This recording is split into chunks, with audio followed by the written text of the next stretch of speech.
Crews are continuing to drop water from above on these fires, but more importantly, the winds have shifted in their favor, allowing firefighters to begin a crucial part of the containment process known as backburning. Police and city officials say an event like this is very important because it allows the community to gather and voice their opinion on important issues. That's right, guys. The vacationers I talked to today said no matter what, fire, heat, humidity, there wasn't anything that was going to keep them from coming to Gulf Shores this holiday weekend. Here's one of the daycares owned by the couple, as well as several other businesses. Authorities believe that the bishop and his wife are involved in an even larger drug-making operation. After speaking exclusively to the informant here at the Local 15 TV studios, we visited the Stokes family in Bayou La Battery to get their thoughts on the discovery. Now, there hasn't been any official word on vacationers to evacuate the park just yet, but that doesn't mean those who are here aren't ready to go. I heard some people talking, and one dude said, on this dirt road, beat her up on this dirt road with a pipe. And he said, yeah, we did that.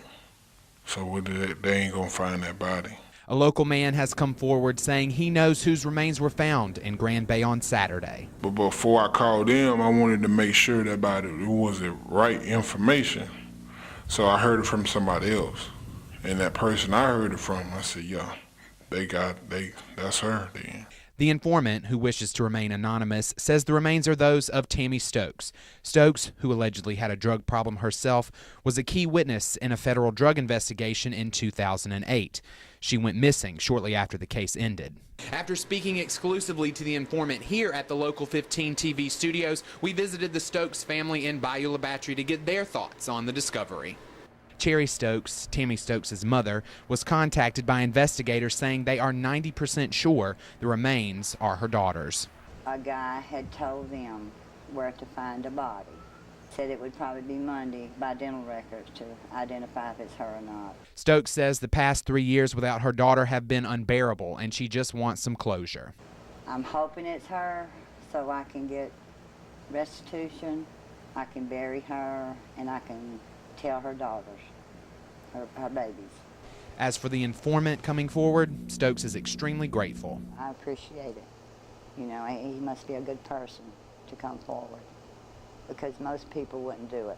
Reporting in Bayou La Battery, I'm Johnathan DeMattei. That's right, guys. The vacationers I talked to today said no matter what, fire, heat, humidity, there wasn't anything that was going to keep them from coming to Gulf Shores this holiday weekend. That's okay, though. I'm a firefighter. With the Gulf State Park fire smoldering, officials say the beaches are ready for the holiday. And vacationers are coming out in droves. We want to come back down 4th of July to see the fireworks. I've never seen them, you know, at Gulf Shores, and they say it's spectacular. I want to be able to see that. Michael Starks and his wife came from Mississippi to celebrate. Because we love it here. Everything. The water, the food, the sun, the beaches are great.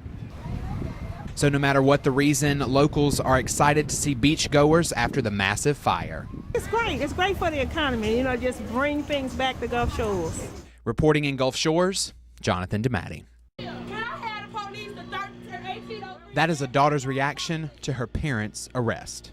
Bishop James Hunter and his wife, prophetess Sylvia Hunter of Forever Flowing Ministries, turned themselves into police on Thursday after selling drugs to undercover officers. Here's one of the daycares owned by the couple, as well as several other businesses. Authorities believe that the bishop and his wife are involved in an even larger drug-making operation. When police raided their home on Thursday, they found quite a mess, as well as cash, guns, and drugs. Mostly we found hydrocodone, some sleeping pills, Adderall, morphine, and just about anything you can name.